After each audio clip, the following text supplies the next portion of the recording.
19 fevral kuni kutilayotgan ob-havo ma'lumoti. Assalomu alaykum aziz tomoshabin. Ushbu xabar boshqalarga ham yetib borishligi uchun video ostiga bir dona like bosib, bizga obuna bo'lib qo'ying. Toshkent shahrida havo o'zgaruvchan bo'ladi. Yog'ingarchilik kutilmaydi. Shamol sharqdan 3-8 metr sekund tezlikda esadi.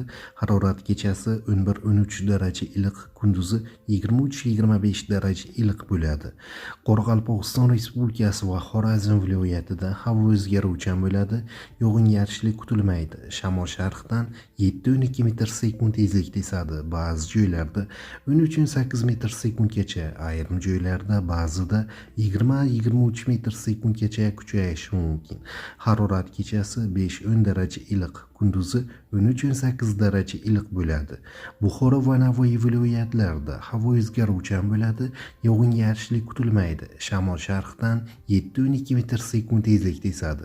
Ba'zi joylarda 13-8 metr sekundgacha, ayrim joylarda ba'zida 20-23 metr sekundgacha kuchayishi mumkin.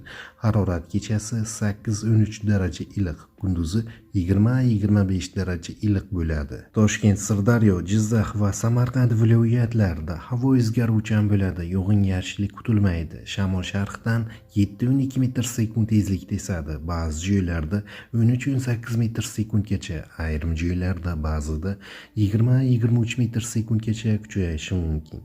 Harorat kechasi 8-13 daraja iliq, kunduzi 20-25 daraja iliq bo'ladi. Qashqadaryo va Surxondaryo viloyatlarida havo o'zgaruvchan bo'ladi. Yog'ingarchilik kutilmaydi. Shamol sharqdan 7-12 metr sekund tezlikda esadi. Ba'zi joylarda 13-8 metr sekundgacha, ayrim joylarda ba'zida 20-23 metr sekundgacha kuchayishi mumkin. Harorat kechasi 10-15 daraja iliq, kunduzi 20-25 daraja iliq bo'ladi.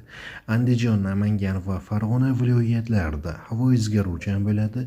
Yog'ingarchilik kutilmaydi. Ba'zi joylarga tuman tushishi mumkin.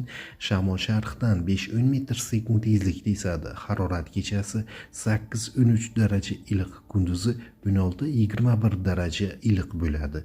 Respublikaning tog'li hududlarida havo o'zgaruvchan bo'ladi. Yog'ingarchilik kutilmaydi. Shamol sharqdan 7-12 metr sekund tezlikda esadi.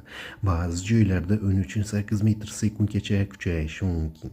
Harorat kechasi 2-7 daraja iliq, kunduzi 10-15 daraja iliq bo'ladi.